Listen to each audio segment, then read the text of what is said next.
you, Program Director. It's a long presentation, I must say. I didn't think I would be given 20 minutes.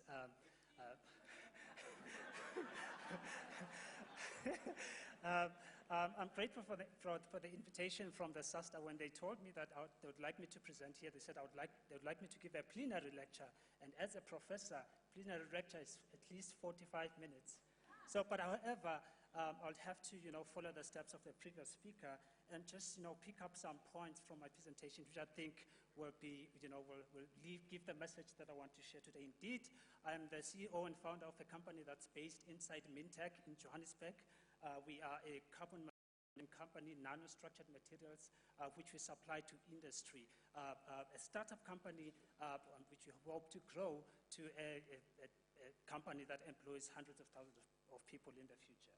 So what I would like to talk about today really is just to give a background on some of the challenges that we would like to solve, especially those associated with the fourth industrial revolution, and of course, we as a country. Then of course, I would like to talk about the role of the fourth industrial revolution in helping us address some of the global challenges that we face. And then, of course, I would like to talk about nanotechnology, its role within the context of the 4IR. And then I'll talk about the skills and challenges that we need or that are required to overcome some of the challenges, especially in relation to commercialization of nanotechnology innovations. And of course, I would give an example of some of my company, what we do, and what perhaps one could take out of that. So really, it's not a surprise anymore that we are facing serious and formidable challenges that relate to a whole lot of issues that affect our lives. And of course, these have been listed in the United Nations UN Development Goals. And of course, South Africa on its own has its own areas which they've identified to be challenges that are facing our society. And of course, I would like to point out that some of the challenges which my presentation will sort of focus on relate to, for example, sustainable development, climate change, clean energy, and of course, other issues that relate to science and technology within the context of the fourth industrial revolution. Now, while we identified quite a myriad of challenges, the issue here is that the problems that we faced nowadays really are not just simple challenges. They're not simple problems. A classic example is the problems that relate to, for example, to water. If you talk about water problems, you have to understand that water does not exist on its own, or it does any problems that are associated with water. They have a bearing on other important aspects of our living. For example, that's why here I give an example of the connection of water to energy in food in what we call the water energy food nexus. Now, this nexus here simply says that it shows that water is needed to generate. You need water to generate energy. At the same time, you need energy to supply water. And you also need water to produce food. At the same time, food can be used to transport water. Likewise, energy is needed to produce food and food. So this is a complex problem. So if you have to solve a problem here, you have to consider the other impacts that are associated with the problem. So if you have to develop a solution or come up with a solution to a problem, you have to work in the bullseye. Now, a classic example here in South Africa, the way in which we produce energy, for example, this is just to show that how we initiate the problems are initiated, such complex problems. For example, we produce electricity from coal, and coal is known to produce greenhouse. The way in which we go about it, burning the coal, for example, we produce greenhouse emissions which contribute to climate change.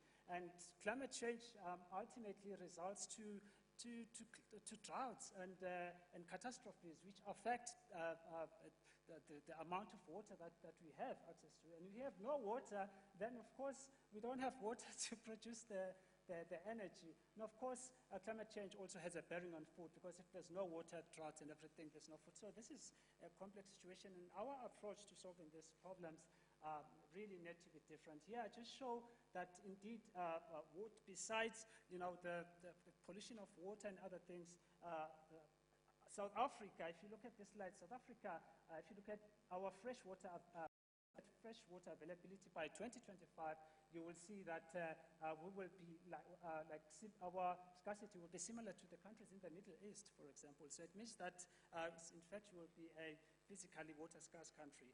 Just another example that relates to water problems, for example. Besides the scarcity, the quality of the water, this is a picture that I took in 2006, and the situation hasn't changed to date in Mpumalanga. Why? Because in as much as we are able to do research, and as professors or as businesses, we are unable to eventually, at this stage, solve the problems. That's because our approach to finding solutions to these problems is wrong. In fact, our solutions don't have the kind of impact that they have because we use the same conventional ways. For example, the classical way of a researcher, for example, is that, for example, here it's just showing a cartoon of a professor who has created a very innovative solution, but they're still looking for a problem to go with it. So the people here just come up with because they're able to do the research, there's the resources, the money to do the research, but they don't address the specific problem in the way that they should approach the problem. So that's very important. So as the previous speaker said, we need to be innovative, and our solution needs to be cost-effective, sustainable, and of course, the right kind of skills are critical for this. Now, I'm not going to talk about what the fourth industrial revolution is, as has been explained, but in my definition, the fourth industrial revolution is an era, it's an era of industry and technology revolution that is characterized by cyber-physical systems or technologies that seek to improve the ways of living. So it's just an era, the fourth industrial revolution. It's an era, it's not a technology. But it's what we do that makes up the fourth industrial revolution. So I'm just going to skip this slide here because it was trying to explain more. But perhaps if you just focus on the bottom part of it, is that the 4IR, which is, involves cyber-physical systems, as mentioned by my predecessor, it's got all applications in communication, energy, infrastructure, healthcare, etc., water, for example. And of course, these are just some of the technologies that make up the fourth industrial revolution. I highlight the nanotechnology because I was invited to talk about nanotechnology, amongst other things, but I would like to show an example in blockchain technology, for example. It's just another example of fourth industrial technologies, and I just took this from the internet, where a crypto-based company based in Germany is actually launched what you call a cell phone which will involve communication over the blockchain. So instead of using the normal signal that you would use for communication, cell phone, mobile communications, it's actually different things. ATMs that are based on cryptocurrency have been launched in Germany and the USA. So these are some of the developments, and if we actually are unable to come up with the kind of skills that will actually help us to live up to the pace at which the world is developing within the context of the 4IR, then we'll suffer from brain drain, and of course we'll always remain as the underdogs. But that's not what we want to achieve. So nanotechnology divination here, I'm not going to waste much of your time here, but it's just if you have science, for example, science and technology, for example, you introduce the nanoscale, then you have what you call nanoscience or nanotechnology. So it simply means that it's the application of nanoscale science to technology, to commercial, to all all kinds of technologies that we are able to do. So it really involves manipulation of matter at the nanometer scale in order to create materials with the new properties of function. So it's the way in which we are able to create materials atom by atom to form new materials which are functional, which can do things that conventional technologies or things that we have not seen before. Just to show you why nanotechnology, why I had to talk about nanotechnology, it's very important for South Africa. So South Africa participates in the European Commission's Horizon 2020 program, which is essentially a funding that's available to researchers to develop technologies. And South Africa, and so each country that participates in the Horizon 2020 program has its flagships. And South Africa's flagship there, if you look down there, is actually nanotechnology and marine. So these are the key technologies which the Department of Science and Technology actually pushing to get their kind of funding. So South Africa has actually gotten some funding to advance nanotechnology within the context of the 4IR. So what has been done in South Africa, I'm going to be very brief with this. We've done lots and lots of research, which has resulted, I'll be done, thank you. Lots and lots of research, which resulted to lots of publications and lots of postgraduate students. But we've done some innovations, so that some innovations have come out of that. And of course, that's resulted to few patents and some few prototypes. But there's very little spin-offs and very few companies. So this is with just focusing on nanotechnology. So you'll see that the numbers are actually going down according to what we are capable of doing. So the challenge really is that there is an imbalance in this, or rather that we do things in the wrong way. So there's an imbalance of skills or the wrong approach to do things. Otherwise, these should actually be equivalent. If you do lots of research, we should have ideally a lot of innovations, patents, and of course that results to companies that would create jobs. So what does this mean? So I'm talking this in my context as a research professor, for example, the kind of skills that I develop or train my students, for example, that is in research and innovation, writing skills, analytical skills, problem solving. And this is more theoretical or lab scale, present and training students. So these are the kind of skills that we have.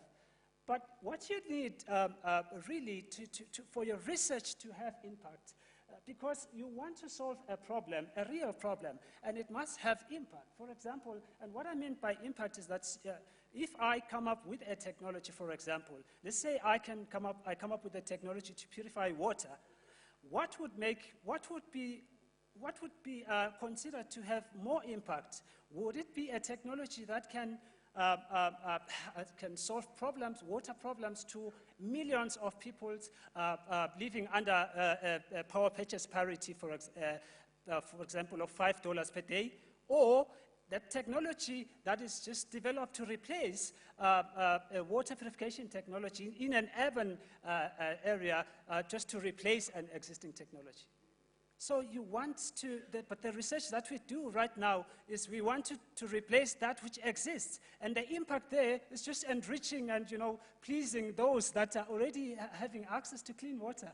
But we forget that the impact that we need is that there's millions of people that don't have access to clean water, for example. And the skills that are missing, for example, in my case, I had to train myself to become entrepreneurial or to understand business, or to even understand and manage innovation and technology. So those are the skills that are missing when we train our students. So the problem is an imbalance of skills there. And of course, the other problem that we have, that even if you're an entrepreneur, even if you have training as an entrepreneur, you have the skills of business, you still have to face the innovation chasm with your innovation, because there we create an innovation and you show that it works, but it just gets attraction of a few people, and it ends, by just being a shelf, type of innovation, and it doesn't go to the market where it can generate the kind of impact that it would. So we have a problem there, the innovation chasm. So what I think, what we should consider, and these are the things that are approaches that would work. I could have given quite a number of them that I've sort of seen in my capacity as the nanotech contact point in South Africa. Now, what I suggest is that we have public-private partnerships are things that work elsewhere. In Europe, for example, in the Horizon 2020 program and other programs, you see that programs that have an impact, programs that result to successful SMEs, are programs that are made up of two components that involve, or rather, public-private partnerships. And there, what is critical is that you need to have the public sector, people have said that the public sector is important. For example, government can provide infrastructure, that is much needed. Because if I have an innovation, but I don't have the infrastructure, then my innovation can be meaningless. For example, if I have a water technology, innovation in water that can purify water for people in the rural communities, but the infrastructure is not there, then the impact it won't be generated. And of course, it's important then that the government works with the private sector, which comes up with the solution innovations. And of course, the students and the innovators come from the university sector. And of course, you work with the people that identify the needs. The problem is in South Africa, there's a very few of these PPPs that involve academics, very few of them. I can name one, for example, that I know. Maybe others know more. TRIP is one that I know. But the magnitude of TRIP is actually, it's actually quite small scale type of a PPP. And then, of course, some information that I've picked up is also that a majority of this government so far reported that they have supported 33 PPPs since 1999, and others are others that are under review. They do not involve SA innovators. They don't involve the good mix of academics or researchers, people that can provide the innovation and the skills, because you don't want to have the gap of the transferation of skills to the actual industry. So that's where the critical thing is. And of course, this is the way in which it works in the Horizon 2020, for example. This is just one program on robotics where you have the public, you have the public, which is the European Commission, you have industry, and you have academics. This just works successfully. So just about us, SabiNano. So our company, how we started in 2007. I'll show you why this is important. We started in 2007, but we only got to establish the company in 2018. That's when we got funding from the IDC. Not because we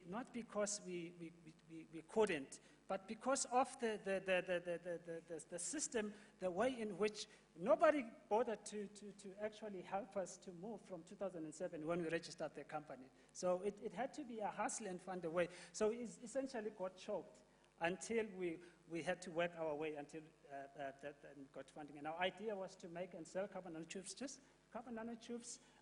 Comparing it to cement, for example, is a very useful material, solves structural problems. Some of you are not aware that sand is a finite resource. We'll run out of sand one day. If you keep using sand to build, you can come up with other materials. Come up with other materials that can do a whole lot of things there. So with that, I would like to thank you. These are just some of our projects, but let me go to the last slide and show you that we are indeed a company that's existing based in Johannesburg. Thank you so much for your time. Sorry.